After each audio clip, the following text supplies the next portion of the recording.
And welcome back to Mental Health Alliance. We got another really exciting show today. We've got 4 people in the room to go over some really interesting mental health issues. But you are listening to KRUU FM 100.1 and on the internet everywhere on this planet that we still are on. And you are listening to Mental Health Matters here in Fairfield with Dr. Scott Terry and Rob Hubler. So, Rob, tell us who we got today. Well, we have 2 wonderful people. We have Sandy Stever and Becky Schmitz, and I'll let them introduce themselves. Becky, we've had you on the show before. We've had great shows in the past, but tell us a little bit about yourself. Okay, well, especially today I'm kind of wearing 2 hats. I am on the Jefferson County Board of Supervisors and have been involved in mental health to a great degree at that level because I'm part of the region that we developed on July 1st, 2014, which was part of state legislation that asked counties to form regions to provide more consistent and broader services for mental health for citizens of the state. And we formed a region with 8 counties making the southeast corner of the state, and we have, we've been in existence since July 1st. Seems like a lot longer than that because we're providing a wide array of services that hopefully we'll touch on this morning. And I'm also a licensed social work therapist, LISW, and I do contract therapy work for Optime and also have a private practice. You're doing everything. Yeah. The 8-county group is called Southeast Iowa Link? Southeast Iowa Link, yes. What are the 8 counties, or some of the 8? Okay, so try to name them off quickly. Keokuk, Jefferson, Van Buren, Lee, Des Moines, Henry, Louisa. Did I get them? Washington. Missed one. Wapello is on its own? Or? Wapello, okay. Yeah, to the...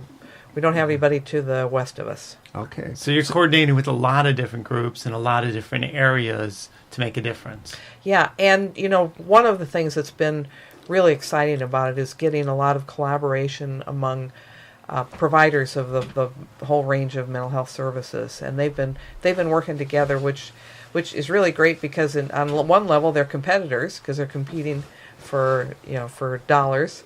But they've been working together and sharing expertise and ideas. How are you pulling people together? What are you doing? All right, hold up for a minute. Let's introduce Sandy. Hi, Sandy. Hello. Sandy, tell us about yourself. Sandy Bradley Stever. I still slip into that, and it's okay. That's my maiden name in the middle. And I'm a born and raised here in Fairfield. My family, to tell you about myself, my ancestors, my family actually founded Jefferson County, and I'm quite proud of that. Wow. And so I'm 6th generation here in the county, and then I have a child and a grandchild, which is 7th and 8th, but whatever. And I don't think with my cousins and what have you that there's anything beyond 8th here somewhere within the county. It's great to meet you because, generally I'm able to say that I'm one of the longtime residents here. I was here. I graduated from Parsons College back in 1971, so I was here. And all of my friends around here are newcomers since then. But now you are an original. I'm an original. And with Parsons College, when I was a senior in high school, my 2nd semester, I went out there and took calculus and trigonometry. Ooh. Because they were asking for anybody that could, because they actually closed May of 73, and that's when I graduated from high school. But I went out there, and I can legitimately say I attended Parsons College. Wonderful, wonderful. So I have human service degrees. My college degrees are in 3 subjects, full majors in sociology, psychology, and criminal justice. I'm a go-getter. And I've been working in this field. I just added it up. I'm shocked. It's 39 years this year. I know. I'm surprised, but it's 39 years. my current role with the county started in 2004. So I'm in my 11th year as our central point of coordination for mental health services. And just last July, legislation changed the title to Coordinator of Disability Service. And, you know, the average person, including at our psych hospitals, think of us as mental health administrators. So basically, we answer to anything. And so what do you guys actually do? What do I do? Yeah. I work with individuals who are trying to access services and try to get them into the services that they really truly show a need for. And, you know, we don't go for once, you know, for instance. I mean, there's not a lot. There's people out there that, I mean, if they want to go live in a home in the Bahamas, we just aren't going to do that, for example. But we have a lot of services right here in Jefferson County.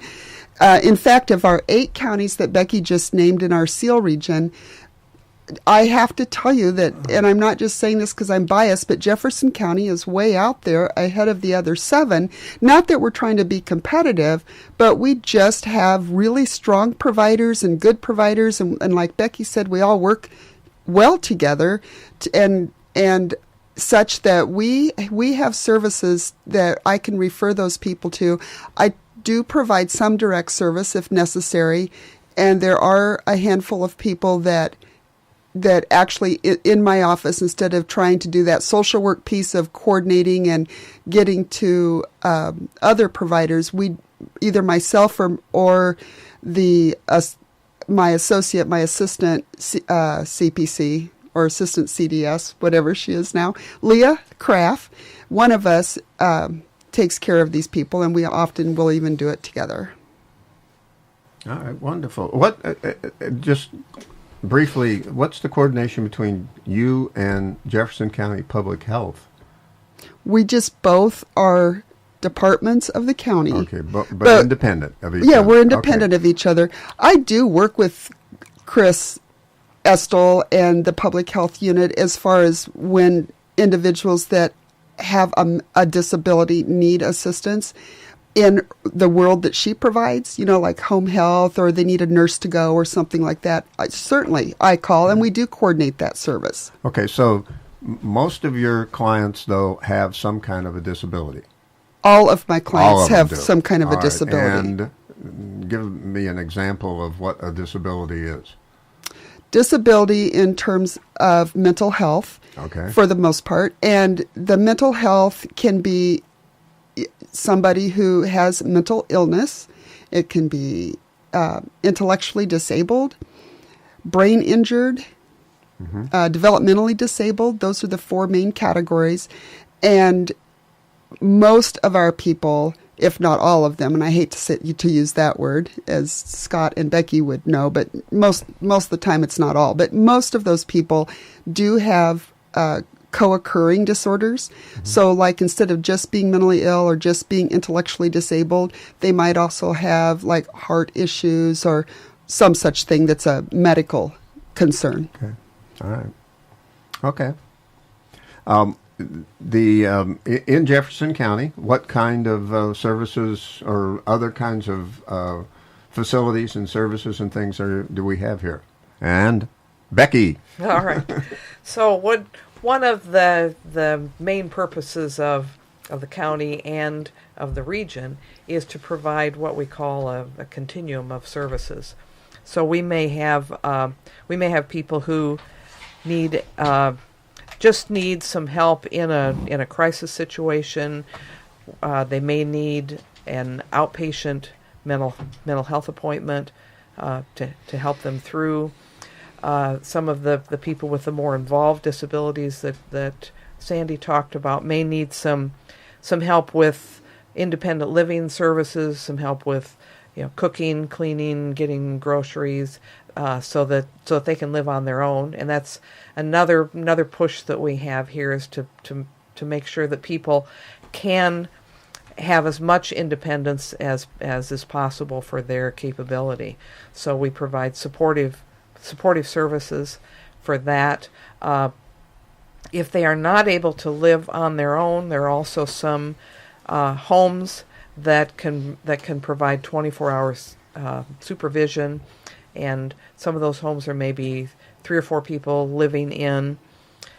And then the other thing that's probably been the biggest change over the last year is that we have emergency mental health services, and the county has a contract with Optime to be providing those. We have what we call urgent care appointments at Optime, where they leave open an hour appointment, and if someone, and we've had family members, doctors' offices, other providers call in and say we need to get this person in right away.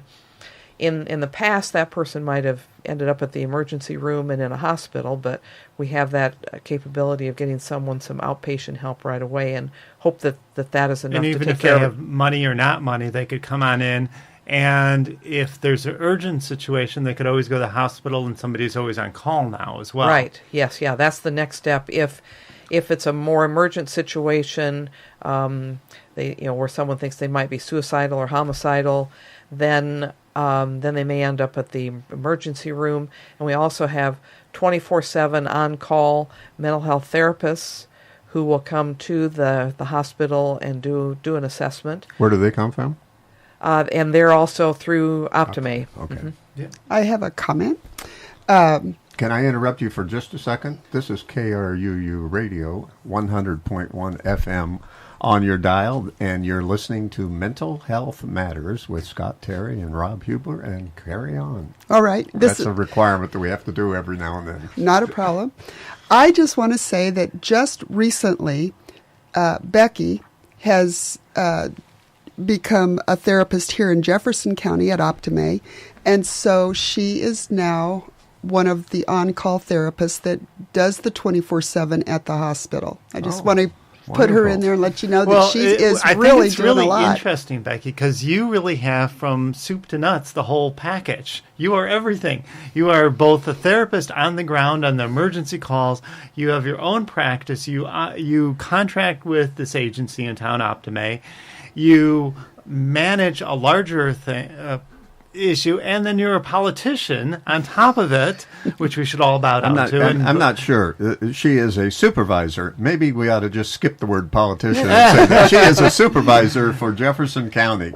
Okay. Well, I have this dual interest because I love working with people in the mental health field, but I also like the policy and the programming, and that's part of why when they did the redesign legislation, I thought, well, that's going to be a big issue at the supervisor level. So then I decided to run for supervisor, and I didn't have anybody argue with me to get in on that part of it. And I'm really the only one with mental health background of the supervisors on the regional mental health board. So. And what does a supervisor do?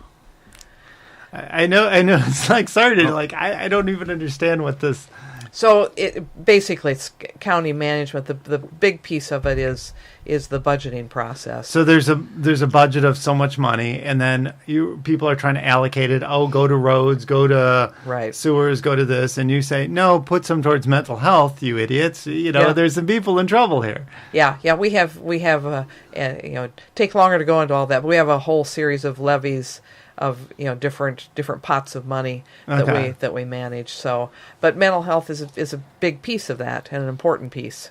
So let's move away from the county again and let's go back to mental health here in Jefferson County. Earlier, before the program, Sandy, we were talking about commitment and whether or not do all of the clients that you deal with have to have a commitment? Oh, no. No, they don't. In fact, there's a significant number of individuals that when they're having some kind of psychotic or manic episode, they just sort of know, or their family knows, and they are willing to comply, and they go out to ER here and ultimately to a psych hospital, or they go out to ER here and access a transitional home of some kind or something such as that, or the family drives them to the university or something. The commitments are only for those who are unable to make those choices and are unwilling to cooperate with the providers or the family members that are trying to assist. And so you're talking about a commitment that actually takes a court order that has to go to court. Correct. That thing's okay. Correct. All right.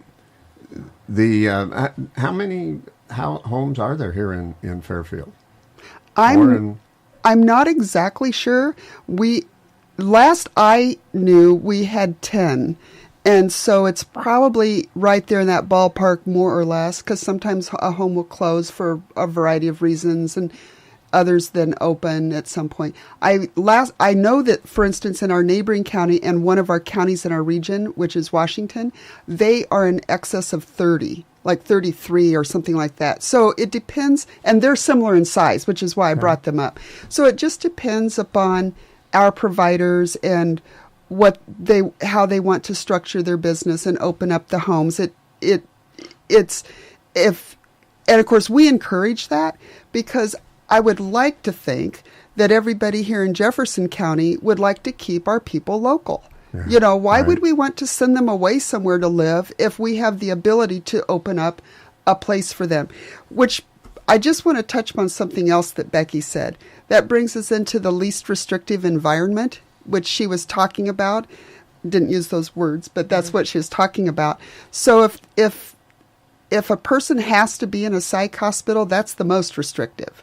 I mean, you can't get any worse than that. To be, when you're sick, you're sick. And, then there's various levels. And so that it doesn't have to follow these steps necessarily, but typically it does. The next drop-down level from that is called a residential care facility, or an RCF. And our closest one, which is in our region, is Center Village, 17 miles towards Keosauqua down Highway 1, and it's called Center Village. It's operated by one of our providers named Tenco. Tenco also operates, the ones I use is also the other one operated by Tenco, which is in Marion County near Knoxville. And both of those are now 15-bed So who would facilities. be in something like this? Because it sounds like they're doing wonderful services, which is great. What kind of, who would end up in each of these places? If you're in a psych hospital, then you're suicidal, homicidal, you're in really bad shape, something's really going on. This next level, not as restrictive, which is sort of a full-time home to live in. Correct. Right? Is for who? Well, they house either those individuals that are mentally ill or people that are intellectually disabled, either or. And they just are not able at the points that they're in the RCFs to live in a lesser restrictive environment. Okay. So for the people coming out of the psych hospitals, because I'm going to still stick to the whole commitment thing, they usually go to an RCF because they are no longer a danger to themselves or a danger to others, but they are still needing to gain more medical stability. So it's about, continuing on their meds until they, can reach a higher baseline. So you really need some greater support, and there's somebody at the home who could help them. And in the RCFs. Yeah. And they're staffed at 15 people. There's 15 people in these RCFs. Per the staff. You said the closest one is over by Bloomfield? No, the closest one is towards towards Keosauqua. Right. It's only 17. It was their county home. At one time it was, and they've commuted it to not be the county home, and it's got a lot of improvements. It's no longer institutional. None of them are. Okay, great. And then some people that are mentally ill, and also some individuals that are intellectually disabled, really will always need that level. They just don't have the skill level to move into something even more less restrictive. Okay. So, but for those that can, then that's when we get into our houses that Becky talked about. The 3 or 4 people will stay in a house. Just a house, Okay. And they rent Will somebody be there to check in? And somebody is there to check in on them and help manage them, help manage their meds, make sure that they're, stay compliant, get them to doctor and psych appointments. So there's a bit less restrictive. It's more less restrictive because there's less people, it's better staffing, and they have the ability to actually leave if they want to, because if they're if they're at that level, they need to start gaining some freedom and some independence from that 24-hour supervision. Okay, so at what stage was less restrictive enough where you could have some support, but still, let's say, have a part-time job and move on?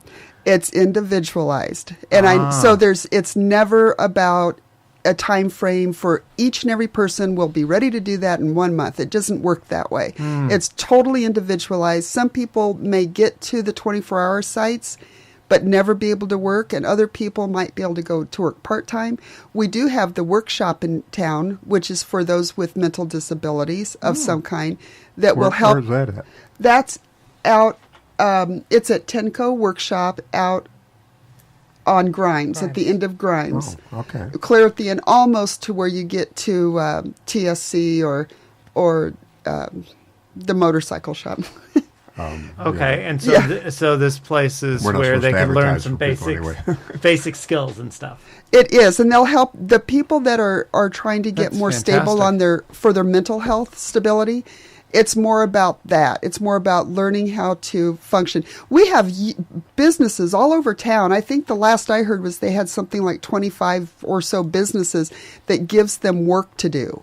Wow. Right. Like Tiger Direct. And when you say give them, they're working through Tenco then? Yes. Okay. They usually piecework, assembling things. Yeah. And Great. Or cleaning Or or cleaning, delivering some papers or shredding. shredding or something. So this would occur in most towns throughout the country. Correct. Wouldn't it? Most counties somewhere, correct. Right, because I know in Chicago, where I'm from, that there was a lot of these facilities, and some would be more for mentally handicapped versus physically versus Correct.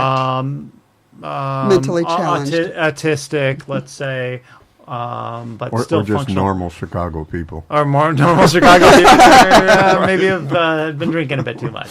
Yeah. Yes. So there's all kinds of levels. And if somebody needs more support, and I mean, there's so much to follow here. And by the way, you are listening to Mental Health Matters with Dr. Scott Terry on KRUU FM.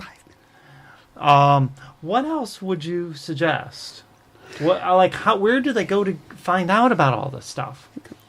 Well, the local providers also get a lot of phone calls.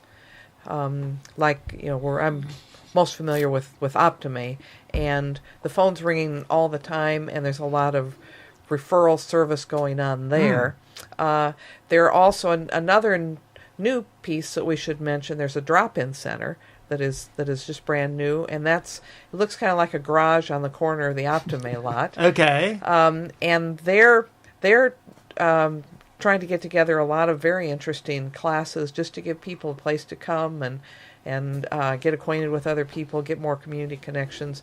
They've had anger management classes. They've had classes for people involved in domestic violence. Writing class? I know somebody that's writing going to go Yeah, to class there. Death and Dying, the Death Cafe Death is there, Cafe. which is wonderful. Jennifer's taking care of Jennifer and Liza are doing some of that. And then they have Grief. and Yeah, Counseling. grief, counseling, yeah. And then they have open hours also, so someone can just come in if they don't want to be there when a class is there and just need someone to talk to. And how so will they find out about all this stuff? Because there's so much going on here. It's amazing. yeah, it is, and we just keep trying. We try to mention things at the supervisors meeting because that gets on the radio and in the newspaper, and so I don't know if people have suggestions for how to get the word out. That would be great. I will say that anybody that wants to contact me, and this is Sandy Stever, can call my office. That number is 641-472-8637. Say that one again. 641-472-8637. And they Your certainly office is where? and my office is in the basement. I know. I know. It's nice. It's okay. Well, it's not nice. All right, but anyway, it's okay. It serves its purpose, I guess. Yeah, But it's in the basement of the they courthouse. unlock the chains and let you out every once in a while. Yes. Occasionally. The dungeon is... As long as Becky's with me to watch I me. see. And by the way, if anybody ever has a question about anything, you feel free to email us at mentalhealthmatters@KRUU FM 100.1.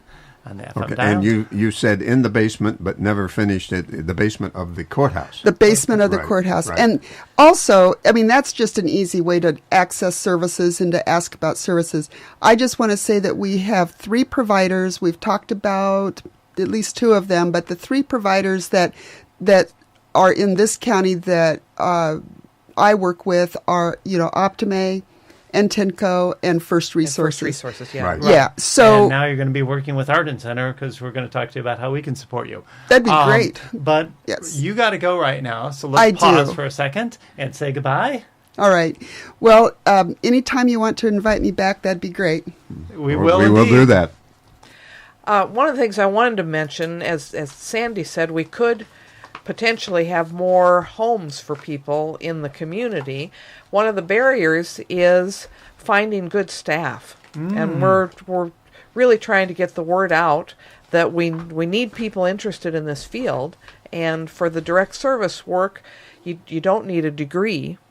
You just really need a good heart and an interest in it, and willingness to learn good ways of managing people with mental illness or intellectual disabilities. Expand on direct service just quickly. What that Okay, means. there are 2 different levels. There's the providing help to people in their homes, in their apartments, where, as I mentioned before, cooking, cleaning, maybe some parenting skills, things like that. It's for qualifications. It's very similar to a CNA. That might work as a certified CNA? nursing assistant. that would work in a nursing home or a assisted living, and then there's the home situations that we talked about. Well, where you have 3 or 4 unrelated people living together that just need support with medications and So with what you're coping telling me with- is there's actually jobs available. Exactly. Come here, get a job. Yeah. Exactly. Yeah. Who do you Because contact? Who do you contact? Yeah, and that was one of the Becky, delays. can they contact you, or should they contact? Yeah, they can contact me. Sandy? Can contact Sandy. Can contact any of the Or they could always agencies. contact us, and we will put them in touch with you. Right. Yeah, because that was one Fantastic. of the delays in opening the new transition home with Tenco, was they had trouble finding good staff. So that's something that we'll talk about afterwards, because I have some ideas for you guys. Okay. Because Good. I supervise and train therapists. Do you have any idea, maybe not a good question, but what the pay level is on that? No. I don't think we can answer that. You'd have to check with the agencies Well, it on said in that. the paper that it was more than McDonald's, but Yeah. okay, all right.